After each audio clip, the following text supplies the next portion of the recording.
Жездем мені алғаш рет басқаша қараған күн есімде. Күнде тым ыстық, мен де тым жас едім. Аппақ көйлек киген сол күні күннің нұры терезеден түсіп тұрды. Көйлек жұқа еді, тым жұқа. Төменнен кигенде көйлегім көкіректі толық жаппады. Жездем үндемеді, бірақ көз қараса мені жалаңаш тәнімді бүкіл ақтарып шыққандай болды. Ол күні әпкем түнгі аусымда қалған. Үйде екеуміз ғана едік. Мен ішкілік ішпеген, бірақ жүрегім мас еді. Жездем ваннадан енді шыққан, беліне оралған ғана сүлгі.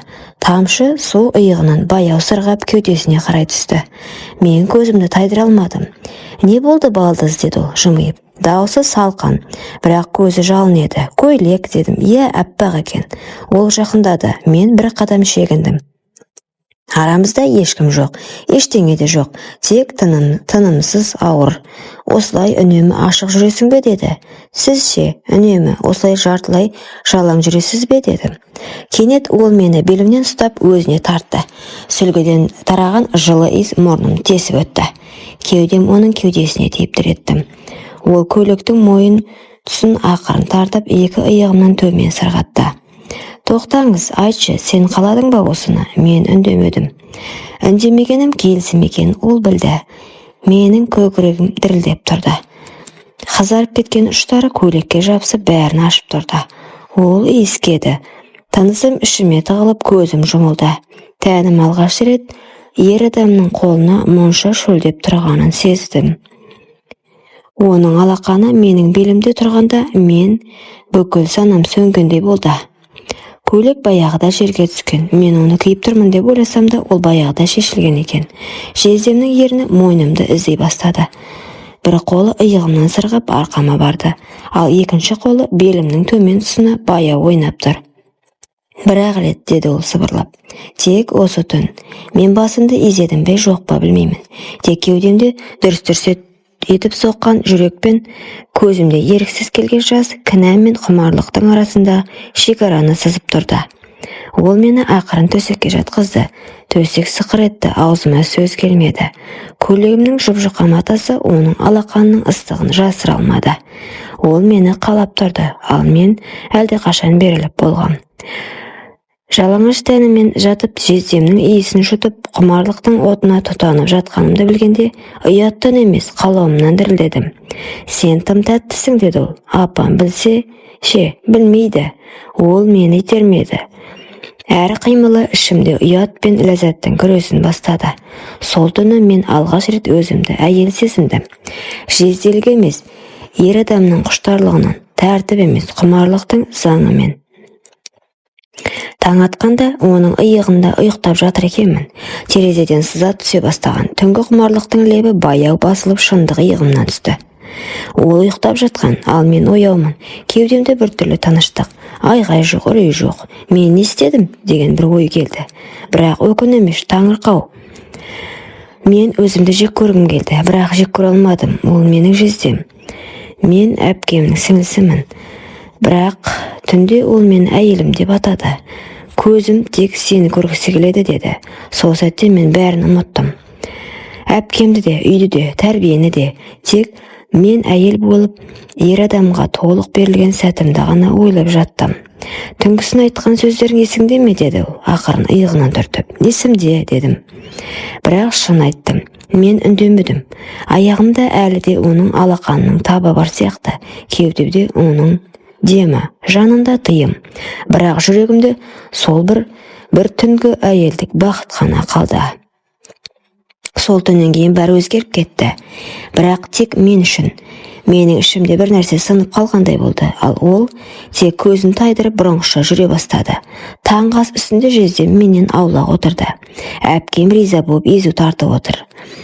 «Сіңілім, неге меңзеңсің, ұйықтамадың ба?» дейді. Мен жымидым. Жымиғанмен ішім өртеніп тұрды.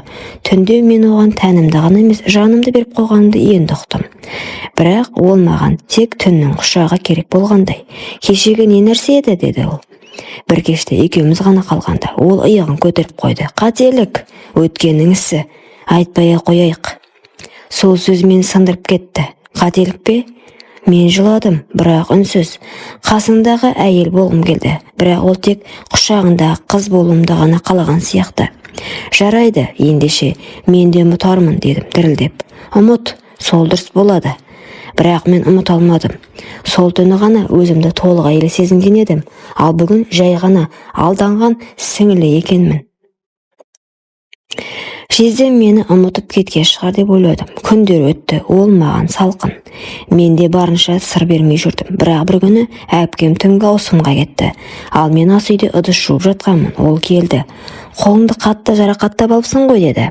Сол кезде мен саусағымнан аққан қызыл ізді байқадым. Неге байқамадым деп өзіме таңғалдым. Бірақ ол қолымды алды, ақырын сүйді. Жаным ауырса да менің жүрегім сыздайды деді. Бір сәтте жүрегім тоқтап қалғандай болды. Сен ұмытпадың ба дедім ақырын. Ол ештеңе демеді, тек итеріп жібергендей болды. Ұмытуға тырыстым. Бірақ сенің иісің, сенің тәнің, сенің жанарың менің түнімде жүр. Сол сәтте менің көзім жасқа толды. Бұл қайта жалғасар ма екен деп үміттендім. Ол мені есікке апарып сүйді, мойнымды, иығымды. Сол сәтте мен өзімді енді ғана, жай ғана қыз емес, оның жасырын, бірақ жан сүйген әйелі сезіндім. Көйлек ішіндегі денем от болып жанып тұрды. Ол мені төсегін емес, үстел үстіне сүйреді. Және сол жерде бір кездері қателік деп атаған түннің жалғасы қайта басталды. Арада бірнеше ай өтті.